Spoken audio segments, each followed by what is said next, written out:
everyone. Welcome to Virtual Veg Fest Live. And it's our last one of 2020. I can't believe it. We've done over 80 of these this year. We started, I think, in April. And if you've missed any, which I'm sure many of you have, you can go to Virtual Veg Fest on YouTube and subscribe and watch them. There's talks on climate, health, cooking demos, just a really cool, awesome people, medical doctors. There's every topic you can possibly think of that you'd be interested in that you can go and watch. And that would be awesome. And, like I said, subscribe to our YouTube channel. If everyone I knew subscribed to the YouTube channel, we'd have thousands of subscribers. So let's see. Thank you to Triangle Veg Fest, which is our nonprofit, for presenting and sponsoring the lives this week and this month. And also, our Pass the Buck campaign is going through the end of December. If you donate $1 or more, pass the buck, every dollar that you donate will enter you into win a prize pack from Orgain. And that you can go to virtualvegfest.com and click the little Pass the Buck flyer, and it'll take you to the way that you can donate. And also, our raffle copter is up.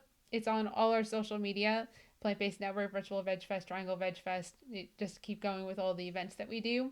If you go to a Rafflecopter, you'll be entered to win prize packs from Hodo Foods, Follow Your Heart, and Crofters Organic. And thank you to them for supporting us and donating prize packs monthly so that you can win them. And there's just some things that you just need to do, like, follow, subscribe, everything. And then at the end of the month, I'll hit a little button and I'll pick 3 people to win, which is awesome. And of course, we are powered by the Plant-Based Network now. Yay! We're part of them and we're super excited. And we're going to have some amazing events in 2021 virtually and some in person as well. So today we're going to talk about zero waste and what you can do to end the year and begin the year. And I don't know if anyone's going to do as well as Josie and her family, but it's definitely something inspirationally to try to get to, because she's going to show you how much waste they have over the course of a year. And it's not just Josie, because it's Josie and David and Nui Mezzi. So it's four humans in a household, and animals and dogs and a turkey. There's a lot of there's a lot of animals and beings in their home, and they're in North Carolina, and Josie is a very good friend. Our whole family absolutely love them, and this is, to me, the perfect way to end this year.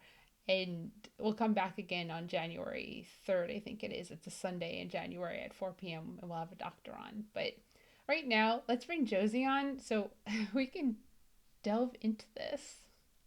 Hey, Josie. Hi, Helene. How are you? I'm good. Thank you for having me. I'm so glad that you're here. Especially, with this year.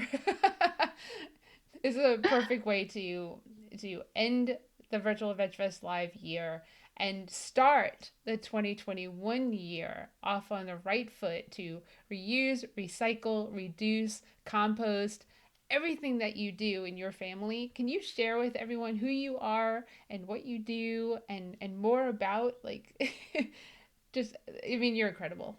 Thank you. Yeah, sure. My name's Josie, my husband David, and we have 2 boys who are 9 and 4. And we are a zero waste family. That doesn't mean that we have absolutely zero waste, but we're always working towards zero waste. And we've made vast improvements over the years since we've been doing it. So we started in 2012. It's when I first heard about zero waste and started the journey towards zero waste. And a little bit of background: when we started, we were making a few trash bags a year, kitchen sized trash bags a year. So we we're already pretty low on our waste output, but we just wanted to challenge ourselves to get as close to zero as possible. So we went from 6 trash bags that first year to 4 to 2. And just every year I made a goal of having it to a little less than 1. Then the next year, I think we're up to 2016 now, was a grocery bag. And from grocery bags, we got down to jars. So I have a whole collection of jars from 2017. Yeah, 2017, 18, and 19. We have a jar this size. And where's That's the camera? funny. We have a jar this size, and then in 2020, some of the things that we threw away, or didn't actually throw away, that we collected in a jar last year, we were able to recycle or eliminate from our lives. And so this year we have a smaller jar. I, I didn't think you could get smaller than. I mean, you have to half that. Yeah, I mean, I, I, I don't even know. For 3 years we had a jelly jar, so I don't really know where you go from there. And I was like, well, I do have a half jelly jar. I guess I could try that. I mean, it's absolutely amazing because obviously seen you do this talk. Well, I've seen you parts of the talk because I'm always so busy when you're doing these talks. But I know, like, the jar, because last year she spoke at Triangle Veg Fest, the jar was that big, right? And that's just amazing that a family of four with animals and especially kids, that you could have such little waste, right? Because I mean, at the events, we people say don't put out a garbage pail, only put out compost and recycling. And I still put out a garbage pail because I think some families going to come in with a child who happened to pick up a wrapper, right? They came in like a gum wrapper or something. Where do they throw it? And I don't want to throw it on the Right. floor because it can't go in compost and it can't go in recycling, but they come in with their garbage. They didn't get it at the event, they came in with it. So then Yeah. what do they Or maybe do? they disposable diapers. Like that's something that, I've had people come to my house. We don't have a trash can in the house. Both of the bins in our bathrooms are for compost because, tissue, we use compostable floss, hair, things like that can all be composted. So we have compost bins in the bathrooms, recycle bins in the kitchen, and then a compost bin in the kitchen. But we don't have a trash can. So I have had visitors who've come over and had a disposable diaper, and I'm like, I don't have anywhere for you to put it. I can give you a plastic bag to bag it and stick it in your car, but I don't have a trash can for you. How do you have to explain? You have to explain to everyone, how do you do this? How do you go, let alone a whole year? But how do you have such little waste? What's your secret? Well, first, I want to say that no one is competing with me, so don't feel like you have to get down to a jar and or less. And that we didn't start with a jar. We started with, 6 trash bags, which is like at this point, it's hard for me to imagine throwing away 6 trash bags worth of stuff because for so many years we haven't. But it's still a lot less than the average American or the average Westerner, maybe the average person. So even 6 trash bags, if that's where you get to, then kudos. That's where we started. And whatever your goal is, just pick a goal and go for it. If it's reducing by a third or a half, uh, the how we do it, that's the biggest question, and it's kind of like my whole talk is trying to explain how we do it right. So you mentioned like composting, absolutely, that's a big part of it. And when I do my talk, I talk about the 5 R's. I say refuse, reduce, reuse, recycle, and rot. And that it's important to do those in order, that it's not just a list, it's an order of operations. So you start at the top and start by refusing, trying not to bring things into your home or into your possession that you don't need, and then work your way down to recycling, because recycling is not a perfect process. It's not a perfect solution. It's energy intensive. Not everything can be recycled. Some things can only be recycled once and then they become waste after that. So, if all you're doing is recycling, it's not enough. It just isn't enough for the environment. You have to start at those higher levels. You have to start by refusing and reducing what you bring into your home and reusing what you can, trying to get as many lives out of that product as you can before having it recycled into something else and possibly ending up in the landfill anyway, right? We've heard a lot about how a lot of plastics end up in the landfill, even if you do recycle them, that a lot of them are contaminated or we can't find an outlet for them. Other countries don't want them anymore. So recycling is definitely not a perfect solution and should be the last resort. So you got to start at the top, start by refusing what you can avoid bringing into your life in the first place, and reducing what you bring into your life, stopping and asking yourself, is this something I need? Do I know where the final stop for this item is going to be? Is it going to end up in my trash can by tonight or by tomorrow? Can I avoid getting this thing? Okay, so go into everything that you talk about. I'm okay just being like the person watching you talk because I feel like it's Okay, I really, I could feel like, totally fill this hour just talking. yeah, no, I feel like it's incredibly important for people to understand. Like, one, I would say, what is composting? We do it in a different way because it's more like here raccoons, here possum, here yard, do what you want with it. But there's a better way to compost than that. There is a better way, though honestly, our way's kind of similar to yours. Uh, because we live out in the country, and so absolutely a lot of what we throw out ends up being wildlife food, I'm sure. And being vegan, it's apple cores and like, a lot of it's like plant material anyway. But yeah, we have an open air composter. There's a great website that I reference in my talk that has a list of like 100 things you can compost that you probably didn't know. And it goes into, like wax paper, parchment paper, things like that. The bathroom waste that I mentioned earlier, we get a compostable floss that's bamboo based that we compost cotton swabs, cotton balls, hair, so tissue, like all manner of bathroom waste is all compostable. Trying to think of something else that's off the wall. Obviously, food scraps. We don't use paper towels, but if we did, those are compostable. We use just like kitchen towels to wipe up messes. We have cloth napkins for, while we're eating for our faces. We use rags. Old cloth diapers are most of what my kitchen rags are. So we're not using paper towels for anything like that. And they're wonderful. They're super absorbent. They're, really soft. They're great for everything. Uh, so yeah, we compost all of those items, scrap paper, shredded paper, things like that. We also have a bonfire pit that we use, especially, in the winter, we have an indoor fire pit. We use toilet paper rolls with lint stuffed in it as fire starter. So our dryer lint gets burned as well. And that's also compostable. So if you don't have fires, you can compost the dryer lint as well. Okay, questions.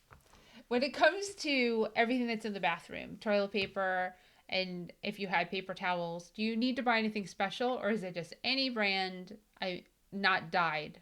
I believe it's compostable. So is it just going to go? All that can just go outside? Yeah, all that can go outside. And we don't choose things that are dyed anyway, just because I don't see any point in. I remember my sixth grade science teacher made a big deal of people needing baby pink toilet paper to wipe themselves with, and that he didn't understand why they were willing to injure the environment so they could have baby pink toilet paper. I guess that was a thing in the 90s. I'm not sure. But so, yeah, we're not doing dyed things anyway. But yeah, all of those things are compostable. And we don't buy any particularly special kind. At this moment, we get bamboo toilet paper because bamboo is such a great reusable, uh, you know, not reusable, but renewable resource. Right. So I really like the bamboo products for that reason. But, before that, we used whatever was cheapest, I suppose. And yeah, nothing special. It's all compostable. And then the dryer lint. You're right. I mean, everyone always knows if you don't clean your dryer lint, it's a fire hazard. Oh my goodness. And you're take so to start a fire in the fireplace, we just need dryer lint inside a toilet paper roll.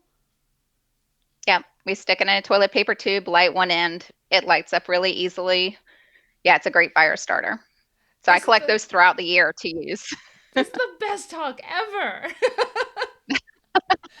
I have no idea. Oh my goodness, let alone the fact that we could be composting that. And like Mhm. almost every single thing in our bathroom can be composted. And longer hair, which is something I'm more familiar with now, there's a lot of it. So that Uh-huh. could go outside, and I can see that where potentially the squirrels or the birds could take the hair and they could use it in their nests, which would be pretty cool. Even though we've had the dogs groomed outside and they don't take the fur, even though it's left for them. I was like, but here, I'm not bringing it in, so it just stays out there. But I'm fortunate too, even though I live more suburban than you do. I live more country in my little suburban area because I have all woods behind me. So I'm fortunate to be able, and no one's behind me, so I'm able to just throw it out there. I have more stuff to throw out. Composting. Yeah. Thank Yeah, you. I will definitely get you that link, and it has, a long list of things, and some of them are things that we don't use anyway, but it's, basically if it's made from a natural fiber, and this is including like clothing scraps, if you have t-shirts that are too worn, socks or underwear that are too worn to donate, those go into our compost as well. We'll maybe cut them up so that they compost more quickly. But yeah, there's a long list of things. If it's made from a natural fiber, uh, or from your body, like your hair, it can all be nail clippings, all those kind of things can be put into the compost. Yeah, just Steven's gonna be like, "What?" I was like, "Compost that.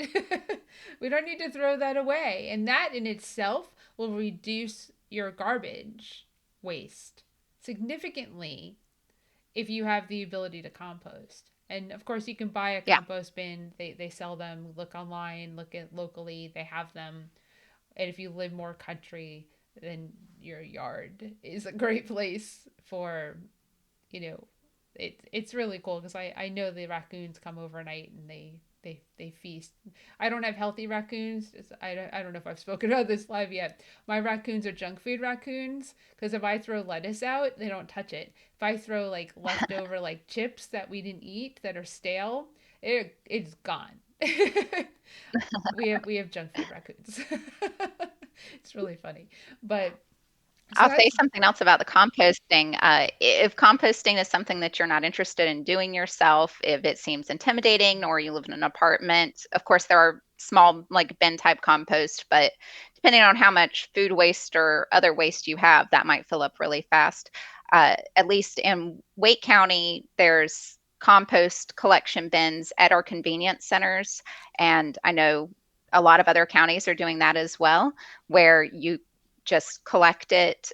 Wake County in particular has little countertop bins that they give out that you can collect your waste in, but you could bring it in anything, set aside a 5 gallon bucket and put all your waste in that and then drop it at the convenience center.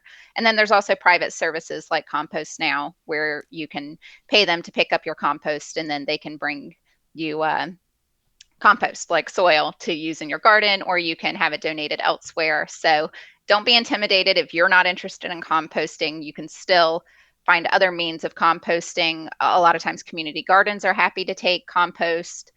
You can, reach out in your community and see what's available either through your local government or through a private company, or if there are others in your area who would benefit from your compost to get those things out of the landfill and into the hands of someone who can use it.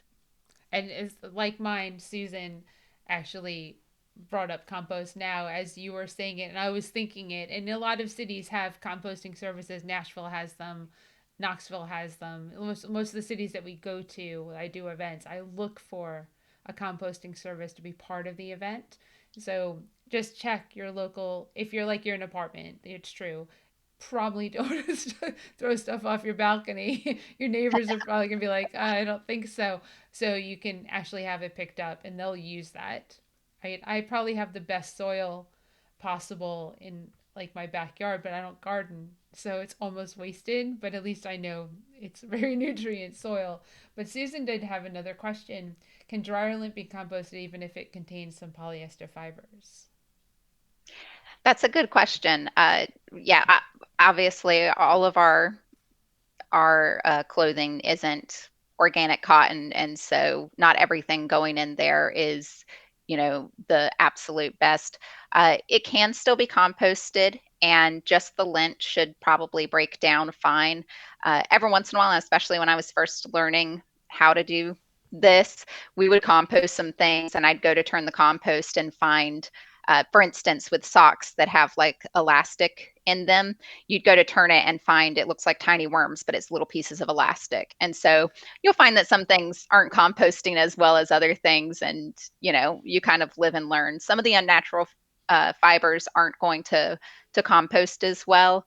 Uh, they're in such small amounts that they probably burn better than they would compost. So, or you could even decide to separate your laundry out and say, I'm going to do, a load of natural fibers here and compost that, and maybe not try to compost the other. But I haven't had any lint that didn't compost down after the sock experiment and finding the elastic bits. But that's obviously not in the lint. That's something where I put the whole sock in, Right. and parts of it were not breaking down.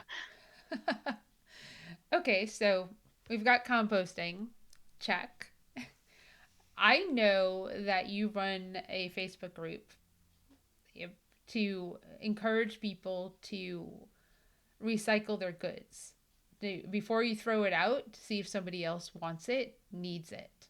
So let's share more about what we can do there. And that still, Susan just said, still better than going into the water system. Yeah, that's 100% true. That's 100% Absolutely. true. So I think subconsciously you've influenced me this year, or maybe I've just gotten older because something kind of changed with being home so much. I've started giving stuff away. I've started cleaning up the house. Steven's a good influence too. I have too much stuff, and I was like, I'm just literally like, who wants it? Like, I just get it out of the house. I don't want it here. I can't die with it. And I mean, it's a weird thing to think, but I'm 51, so I've started going, well, let me only have what I really need at this point, and I'll use those things until I, to death of the thing, or until I, get something else that I can then give that away and then use that. So I love the fact that you encourage people to go to somebody else first, so that especially something that's plastic that can just carry on because it is going to be here forever. It's what kids' toys, you know. Mhm. So please share more about Yeah. that. Yeah, so this covers the reduce and the reuse steps. So with reduce, one of the things I say is before you go out and purchase a new item, and it's encouraging the overproduction of a lot of things. I mean, how many people have, you name it, a bread maker or a weed whacker or something that they use very infrequently, you know, and not all of us need to own one of these things, right? And when you buy something new, you have all of the environmental cost of this brand new product being created. You have the packaging that comes with it. A lot of times, styrofoam, which is very hard to recycle, to find a stream to recycle. Uh, and the boxing and all of those things. What if instead you went out to see if someone in your community had one you could borrow or have? So we have a group that is called Post Before Pitching. It's a few thousand members here locally, but there's similar groups that have popped up elsewhere. Buy Nothing is, I think, national or international group that does something similar. And the idea just being before you go out and buy something to see if someone already has the thing that you can borrow or have.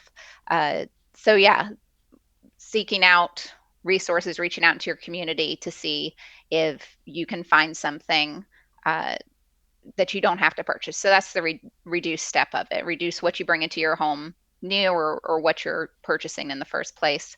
And then the other part, reuse, is when you have something that you no longer need, to put it out there and share with others and see if it can have a second life. It doesn't have to go into the trash. Even if it's not in perfect condition, a lot of times people have the knowledge to repair something or have a use for it that's different than its original purpose. One example I like to give is wine bottles. I'm always finding people who are asking for wine bottles or wine corks uh, or bottle caps, things like that, that they intend to repurpose for a different purpose. So instead of throwing it away, I have these collections where I'm saving things for people locally who need these items. And it's better than it landing in a landfill or even being recycled if it can be reused first and get more use out of it before it goes through that process. That's best. Yeah, I agree. My first step typically when I want something is I go to the marketplace on Facebook. It used to be Craigslist, but the marketplace on Facebook is so much more convenient. And we I have feel like it's safer purchased. too. Yes, because you can look at someone's profile and see where they are. So we've actually bought a weed whacker from somebody on Facebook because why should I buy a new one? That and a couch has come that way, and also try to get rid of stuff. I've sold my car on Mhm. Facebook Marketplace, so I mean it's definitely a viable option, a safer viable option for when you want something or you want to sell or give something away. I find the hardest thing in the world though is giving stuff away. I don't understand it, but it's sometimes really hard to give things away. You mean just because you can't find someone who wants it, or because it's emotionally difficult? What do you mean? Oh no, because nobody wants it. Nobody. It's almost sometimes people want things of value, right? So when you put a dollar amount on it, people are like more likely to want it. But when you're like, no, it's really in good shape, here, free, Hmm. you just can't. Well, and then there's, can you give it? Can you bring it to me? No, I can't bring you the couch. If you want the free couch, you've got to come get the free couch so that it goes to some Right. home because the couch is actually in really good condition. Yeah, the cat scratched at it, but the couch is really good. It was really hard. Couches are very hard to give away. I found some groups are have a better track record than others. I think the hyperlocal groups are usually better with that because you're so nearby that it's not, you're not finding someone 30 miles away that has something for you. It's like literally 5 minutes away. So I have better luck with those. Donations always an option too. Of course, that's harder with bigger things unless you can find someone to come pick it up.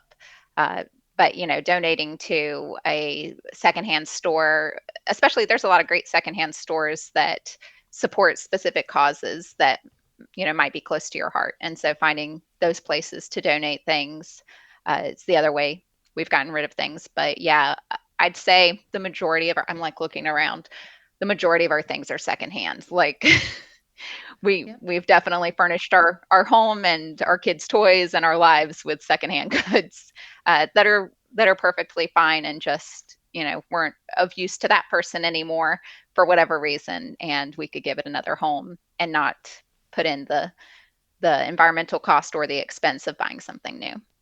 Yeah, I agree. I agree 100%. It's not that I don't buy things new, but I do look to purchase used some items. Like I said, a whole couch. The couch was like brand new and close by in Wake Forest, and they even drove it here. That's how nice. That's how nice people are.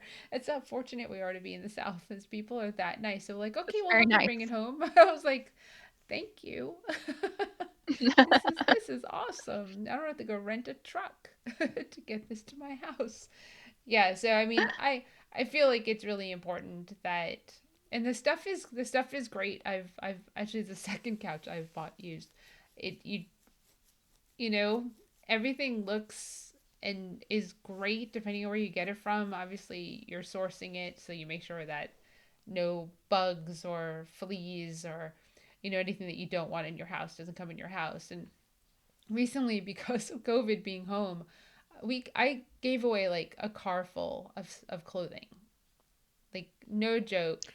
Like went through my closet and just started trying clothes on and just going nope, nope, and I'm not talking car, I'm talking SUV. We've I filled the back seat and the hatch of with clothing, and it was time. And that's what I mean. Like this year has been like really, it's been a really good year for for stuff like that, giving stuff away, donating stuff, and I'm pretty sure like you're just like this little angel on my shoulder that. I mean, I see you're all over my Facebook. You're in my algorithm, but you're just that person that everyone should have like a Josie on their shoulder to be Aw. like, are you gonna reuse? Are you gonna like think about that? Do you need that? I mean, it's important. It's really important, and I'd like you to touch on because we talked about this with Andrea and JP, but regards to recycling, how I didn't realize how much is not being recycled, and that's Yeah, concerning because it is. It's a really big concern, and especially with plastics, because plastics are not a renewable resource. It's not like glass or paper, where it can be recycled multiple times. A lot of these things, plastic is not. A lot of times it can only be recycled once, and it's recycled into a non-recyclable form of plastic. Uh, a lot of times those are things that have a longer lifespan, like plastic lumber, where decks or benches or tables can be made out of them, and plastic lawn furniture where it maybe has a longer lifespan. But that's not always the case, and a lot of the plastics are contaminated. They're either being it's plastics that are not recyclable are being put in with the recyclable ones, or there food contamination, things like that. And so a lot of these uh, are being rejected because of contamination, and they're not making it to recycling. So I always mention recycling because we definitely recycle a lot, and more this year than most years, because we are getting takeout. We are getting our groceries delivered. We're being really safe this year. And so a lot of the things that I talk about in my zero waste talks, as far as bringing your own cup, buying things in bulk, bringing reusable bags to the grocery store, things like that, a lot of those aren't options during a pandemic either. If you're getting groceries delivered, obviously I'm getting paper bags or plastic bags, whatever the grocery store is sending me, or Instacart is sending me home with. uh, a lot of coffee shops aren't accepting reusable cups at this time. So I have the choice of either not supporting these places that are local and that I love and that I want to continue to be open when this is over, or supporting them and getting a disposable cup that I I haven't had a disposable cup in 6 years, and I haven't had a grocery bag in 6 years, and now all of a sudden I'm coming into possession of these things and having to find ways to reuse or recycle them.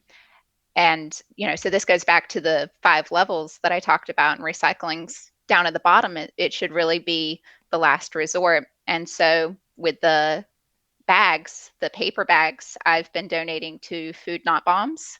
They could really use the paper bags to bag food. And so all of my paper bags have been going to them. And the plastic bags, there's a woman locally who makes sleeping mats for the homeless out of plastic bags. And so all the plastic bags I've come into possession of have gone to her to make sleeping mats.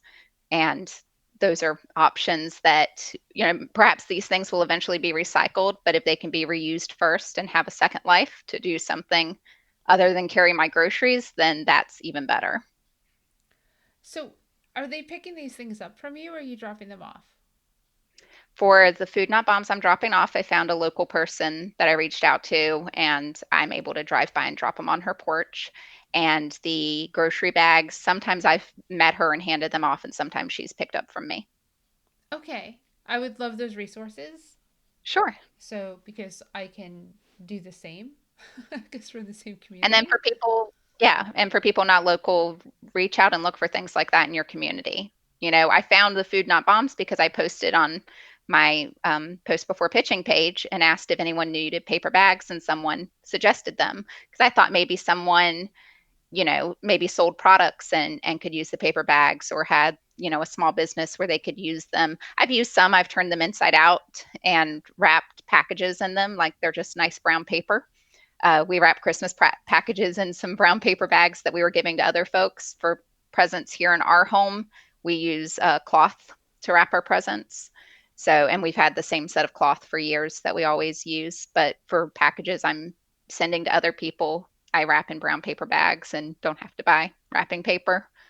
So there's a lot of reuse options if you get creative, or ask someone in your community, just put out there, anyone have any idea what I can do with this wine bottle collection I have, or, with all these bags I've come into possession of. For the coffee cups, Subaru collects to-go cups of all kinds, plastic, paper, including straws. So as we've come into possession of disposable single-use coffee cups or to-go cups, we've taken them to Subaru to recycle. They have a TerraCycle bin there for those. And they also have a bin for snack wrappers and bags and candy wrappers. So I have collections of those things that I take to Subaru to recycle. And Publix has styrofoam recycling. I literally haven't had styrofoam in 6 years. 8 years.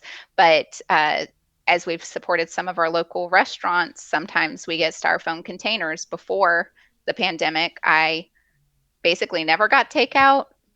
We ate in restaurants, and if I did want takeout, I would bring my own container and transfer it to my own container. Doing curbside pickup, we're not going into restaurants, so that hasn't been an option this year. So I've come into possession of single use takeout containers that I had to find something to do with, stumbled upon Public's styrofoam recycling program and have taken a few there. So just getting creative and figuring it out. Luckily, most of the places that we go use compostable containers, but when we have found ourselves in possession of something like that, just finding the correct stream for it and figuring out where to recycle those things if they're not reusable. So, Publix with the styrofoam recycling, is it just right there? You pull up and you can recycle? Yeah, it's right outside the door. You're gonna help save some planet stuff over here. We have some styrofoam because we've had stuff shipped with dry ice that's frozen, and they're shipping in styrofoam. And to know that I can, is it really being recycled? What is it being recycled into?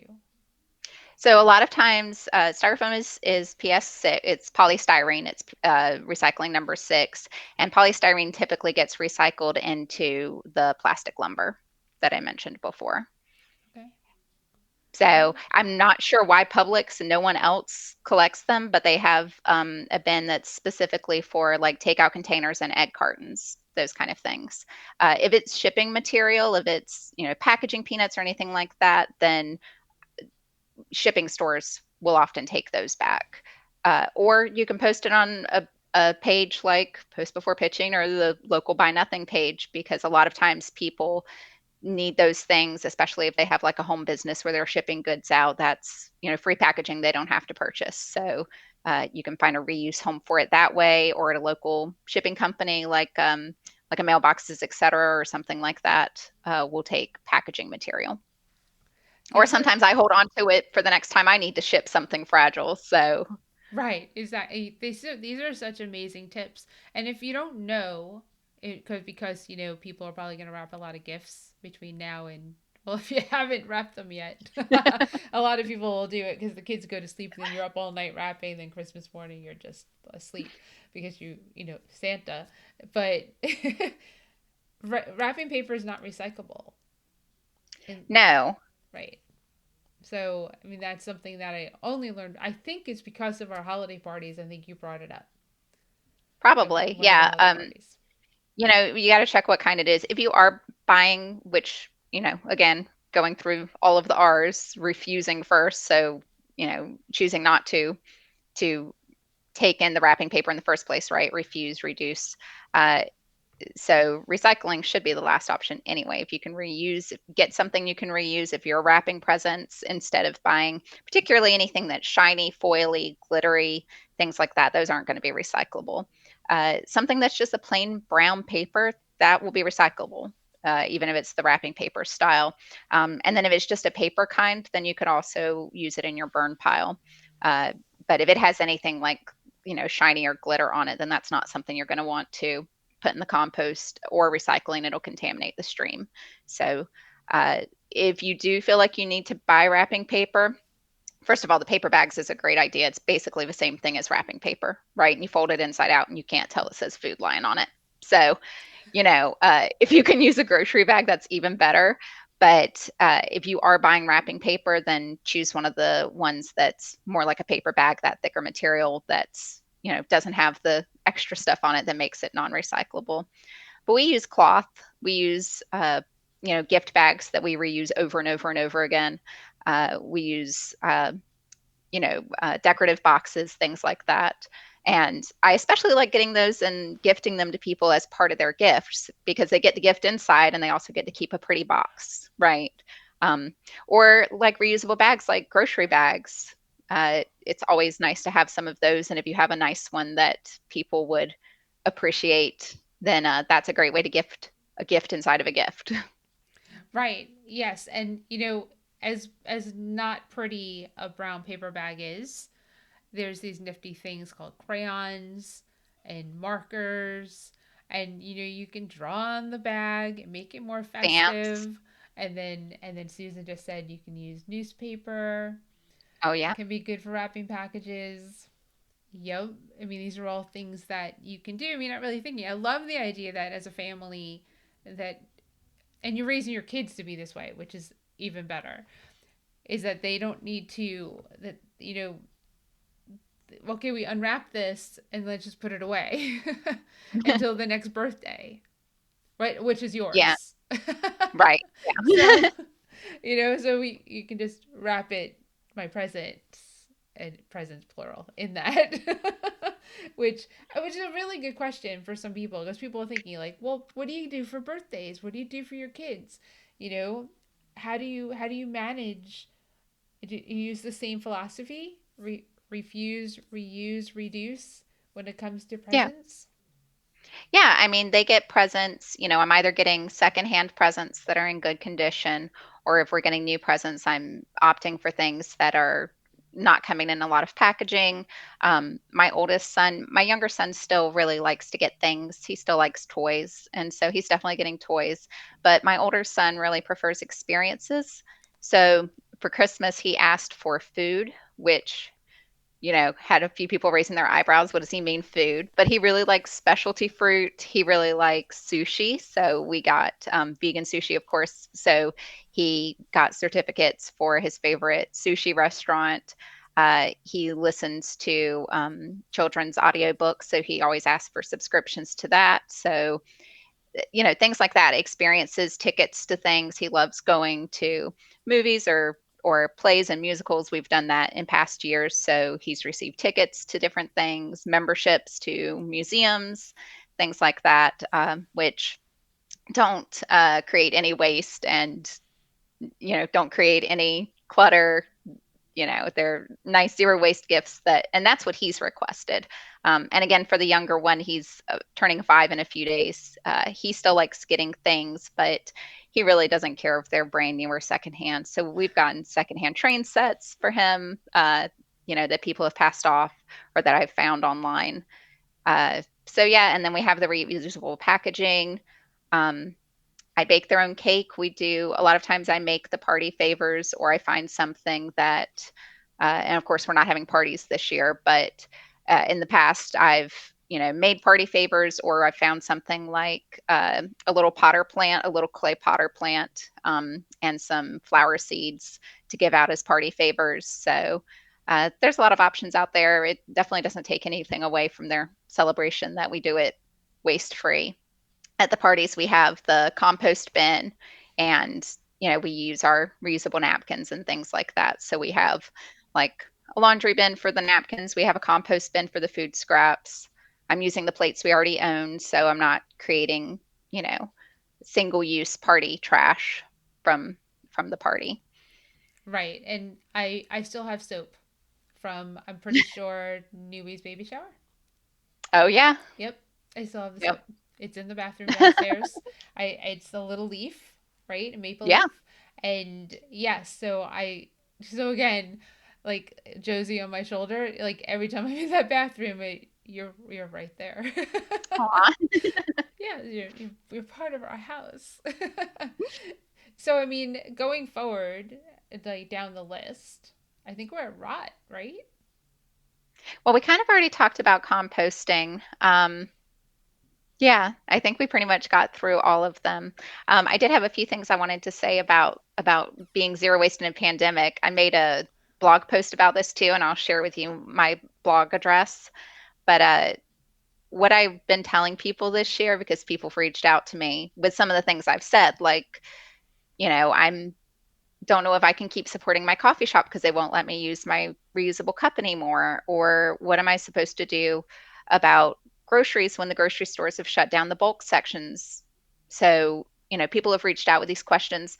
And it's true, most of the things I talk about and that I recommend for people aren't options during a pandemic. And so it's been really hard to be zero waste during a pandemic. We're definitely recycling more than we did before. We get a TerraCycle box to recycle the things that aren't traditionally recyclable, because TerraCycle can do a lot more with the recycling stream, and they produce some of the things I mentioned, like the picnic tables and benches that schools or counties will buy.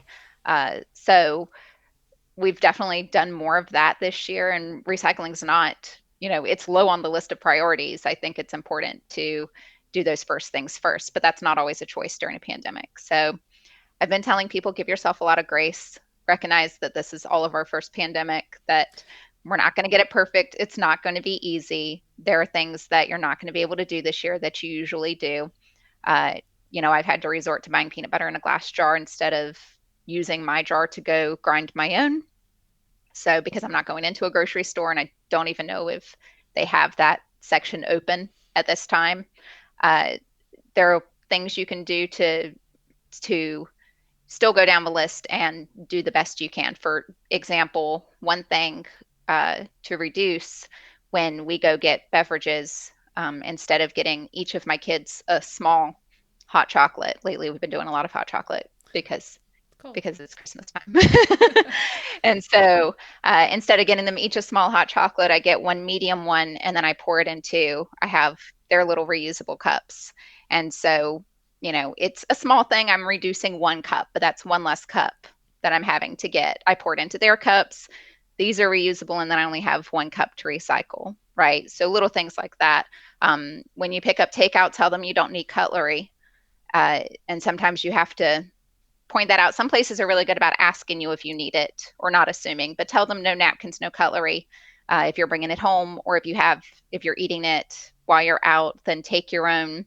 We keep straws like these.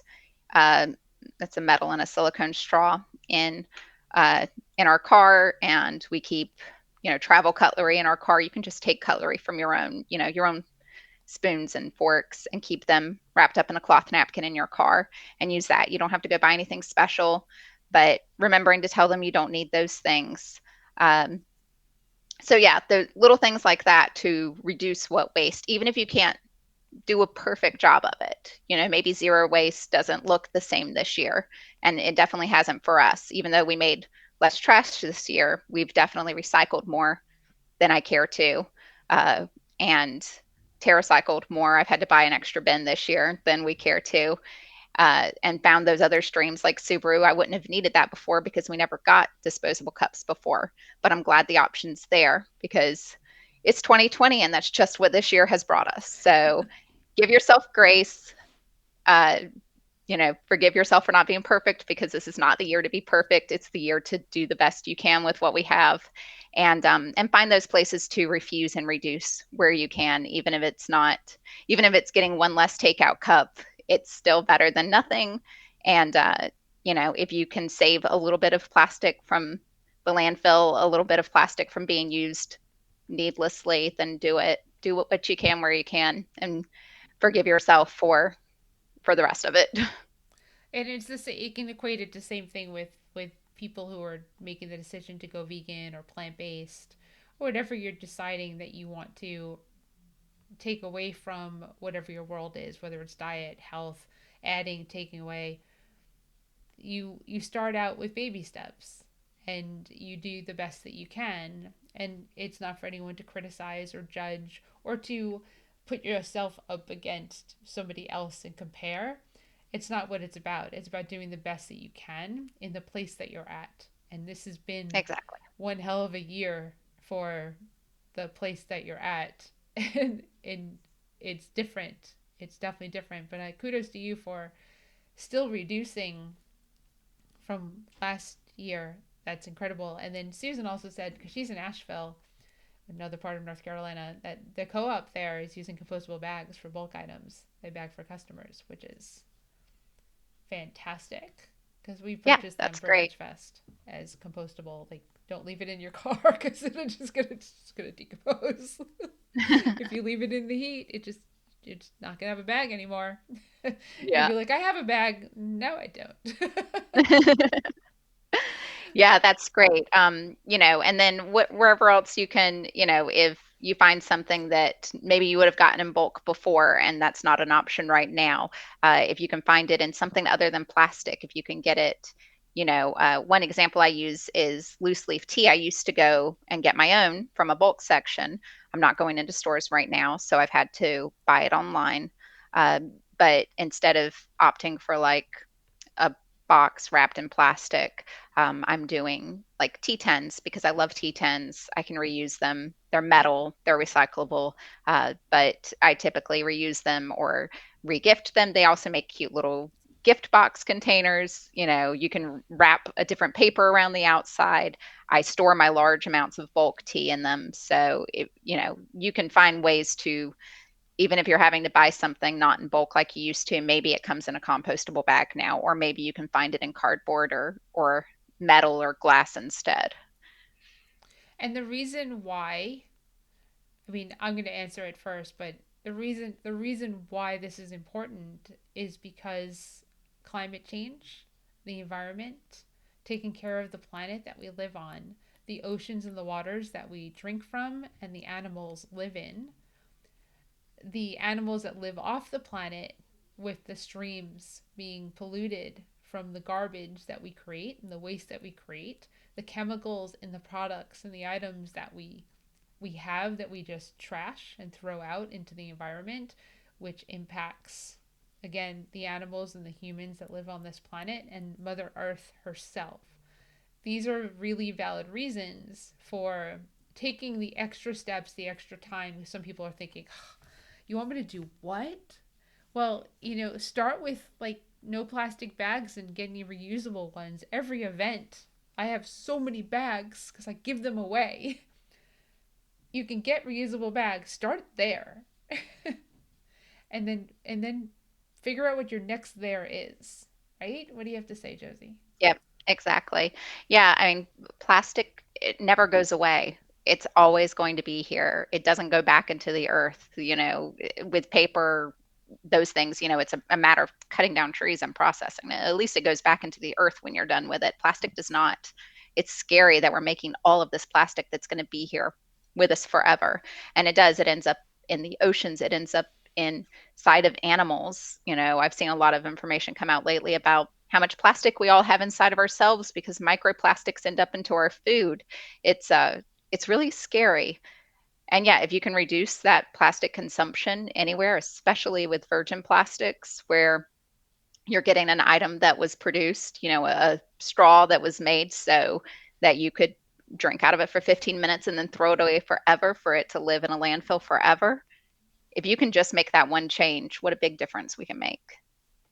So, and it doesn't mean giving up straws. If you like straws, there are some great alternatives out there. There's silicone straws and glass straws and metal straws, and uh, people are giving them away for free now. I've gotten so many free plastic or the silicone straws that we have quite the collection that I've been giving them away because I have more than I will ever need for my family. So, there's a lot of small steps you can take, and the goal doesn't have to be get down to a jar. It could be get rid of our plastic bag use. It could be stop accepting straws. That could be a really good place to start and then go from there. Uh, but yeah, any step you make is a step in the right direction as long as you have forward momentum. I always say towards zero waste. Like I'm not at zero waste. I don't know if that's even possible in this world and in this society to be totally zero waste. And I consider my recycling to be an offshoot of waste, even though it's being recycled. It's still imperfect, but I'm doing the best I can. And I'm just always doing the best I can, improving where I can. And we've been on this journey for a while, but I encourage everyone to just take the first step, whatever that first step is for you, and keep moving forward, keep learning more about it, and, reduce where you can.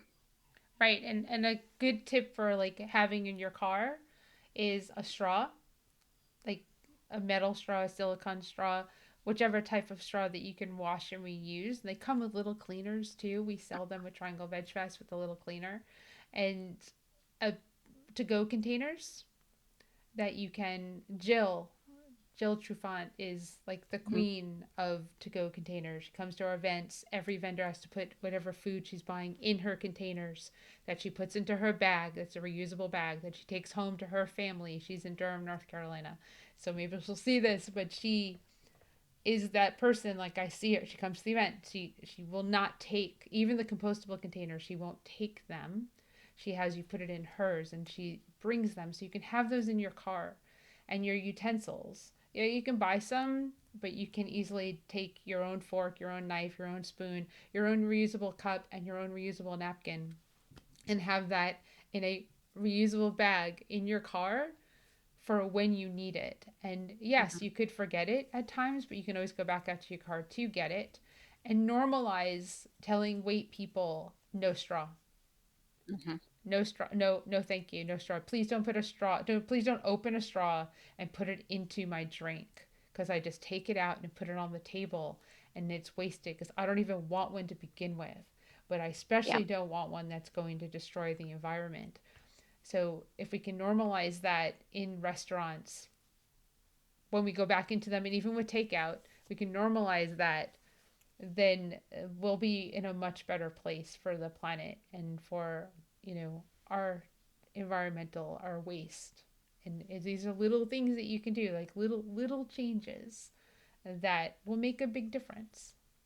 Yeah. Yeah, that's starting up at that first step, refuse. So, sometimes it's hard to explain the difference between refuse and reduce, but that's really what refuse is about. It's saying no straw, please, no cutlery. I don't need these things because even if it is a recyclable item, recycling's way down here. So if you can start up here and say refuse first, like don't even bring this thing into your possession where you have to take that next step to figure out where is it going to go now. Uh, that eliminates the need for all the rest of the steps if you can refuse the item in the first place. And that means, if you're going to an event or a festival, saying no to the things that you don't want, the things that aren't recyclable. Do I need a 40th pen, or notepad, or whatever the thing is? Like, do I need these things in the first place? Can I refuse and not bring this into my world in the first place? Right, right. I understand. I have so much. And when you do events all year round, you end up with a lot of stuff. And you also have the ability to give that stuff away, to put into somebody else's house. I'm sorry we're doing this whole thing about zero waste, but I'd rather it be in your house than in mine. And and then you can figure out what to do with it, and that's okay. Maybe you'll use it better than I will. That's right. Right? As you know, I know that you've given away like a Triangle Veg Fest shirt. I've got millions of them. And every year you get another one because Dylan Yep. gives it to you at the Thanksgiving. So Yep. I understand. But I have friends who are also vegan and don't have a shirt, so I'm spreading the love. Perfect. It's absolutely perfect. Josie, this has been incredible. I know we could go on and everyone who's watched and stuck with us, thank you. But Josie, if somebody wanted to, like you've got so many resources in this talk. Well, first, how do people find you and your blog if they want to reach out to you? So I have a Facebook page called Going Green with an exclamation mark at the end. And that is the main place where I have conversations about, new things I've Whoops. discovered. Sorry. Um, Hey, no worries. New things, I've discovered or articles of interest or where we discuss what do you do with X, with this item? How do you repurpose this item or how do you avoid this item? So Going Green on Facebook. And then my blog is zerowasteveg.wordpress.com. okay, I'm making And that I up. write about zerowasteveg.wordpress.com. And I don't update it a ton, but the articles that are on there, or the blog post I've made before, I talk about all kinds of different things: how to zero waste your bathroom, how to zero waste your kitchen, zero waste grocery shopping. Zero waste during a pandemic was my most recent one. I talk more about our past, how we got to where we are. And you can reach me there if you type in a question or anything. I will get a notification and connect with you and respond. Awesome. And then Susan said, thank you, Josie. And Helene, which is fine. And then Ashley said, great talk, very informative. I couldn't agree That's my cousin. more. Oh, there you go. Awesome. I know your mom was on here too. Hi, Ashley. Oh, she told me she was gonna watch. Hi, Mom. She definitely joined us. I looked down. I keep the Facebook stream running on my phone, so she was definitely in there as well. Anything else that you want to share? Nothing I can think of. I just want to encourage everyone to start where you are and to do your best and not to compare yourself to me or anyone else. Just compare yourself to yourself and I'm here if anyone has questions or wants to talk or complain or brainstorm or whatever. I am here for you. And she is. That's not just, those aren't just words. So you know, Josie and her family are incredible and raising wonderful, wonderful children. And I love seeing you and spending time with all of you. So I look forward to being able to do that again. And then Thank you. there's your Likewise. mom. Hi, There you go. That's Mom. enough. Well, thank you so much. And like I said, have a happy birthday. No quiche, sorry. But you know, you never, if I get motivated, probably not.